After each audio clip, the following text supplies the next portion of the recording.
वो मंजर जिसमें अरमीना खान व्हील चेयर पर नजर आई सोशल मीडिया पर लोगों को एक लम्हे के लिए रोकने पर मजबूर कर गया। फैंस में फौरन तशवीश फैल गई, अजम्पशंस शुरू हो गई और कई नाखुशगवार कमेंट्स भी सामने आए। लेकिन अब अरमीना खान ने खुद खामोशी तोड़ते हुए एक रॉ वीडियो और बगैर किसी फिल्टर के कैप्शन शेयर किया है, जिसमें उन्होंने अपनी जिंदगी की एक गहरी और जाती हेल्थ स्ट्रगल के बारे में खुलकर बात की। ये कहानी सिर्फ एक इंजरी तक महदूद नहीं, बल्कि ग्रीफ, मदरहुड और मुसलसल पब्लिक स्क्रूटिनी के जिस्मानी और जज्बाती असरात को भी सामने लाती है। अरमीना खान ने इंकिशाफ किया कि उनकी तकलीफ की जड़ प्रेगनेंसी के दौरान पड़ी, जब उनके घुटने का मेनिस्कस टियर हुआ। उस वक्त उन्हें अंदाजा नहीं था कि यही मसला आने वाले बरसों की शदीद तकलीफ की वजह बन जाएगा। एक नई माँ की तरह उन्होंने अपनी सेहत को नजरअंदाज किया और सर्वाइवल मोड में चली गयी। पोस्टमार्टम डिप्रेशन, वालिदैन में से एक की वफात का सदमा, कैंसर स्केयर्स और मुसलसल जहनी दबाव, सब कुछ एक साथ उन पर आ गिरा और उनकी इंजरी का बर वक्त इलाज न हो सका। वक्त के साथ मसला बिगड़ता गया और जो तकलीफ शुरू में मैनेजेबल हो सकती थी वो अब नजरअंदाज करना नामुमकिन हो गई।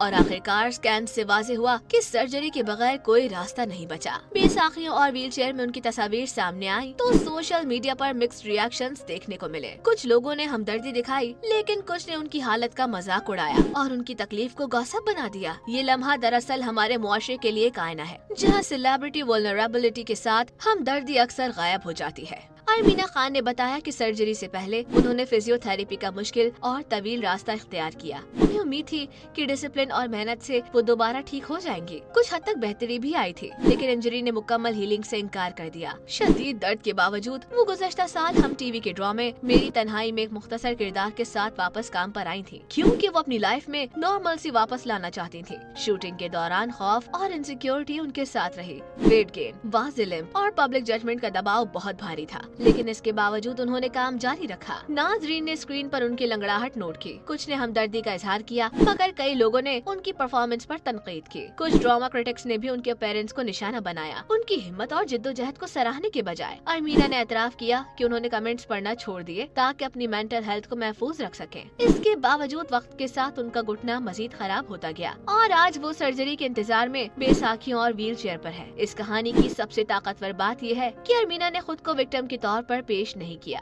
उनका कहना था कि कुछ दिन काबिले बर्दाश्त होते हैं और कुछ दिन नाकाबिले बर्दाश्त, मगर वो पार्टी नहीं बल्कि स्ट्रेंथ पर यकीन रखती हैं। करेज, फेथ और डिटर्मिनेशन को उन्होंने अपनी हीलिंग जर्नी का हिस्सा बनाया। उनका पैगाम उन लोगों के लिए है जो खामोशी से अपनी जंग लड़े हैं। हीलिंग हमेशा स्ट्रेट लाइन में नहीं होती, सेटबैक्स आते हैं, मगर इसका मतलब ये नहीं कि आपकी सारी प्रोग्रेस जाया हो गई है। इस वीडियो को लाइक करें, शेयर करें और मजीद अपडेट्स के लिए हमारे चैनल हंगामा एक्सप्रेस को सब्सक्राइब करना ना भूलें।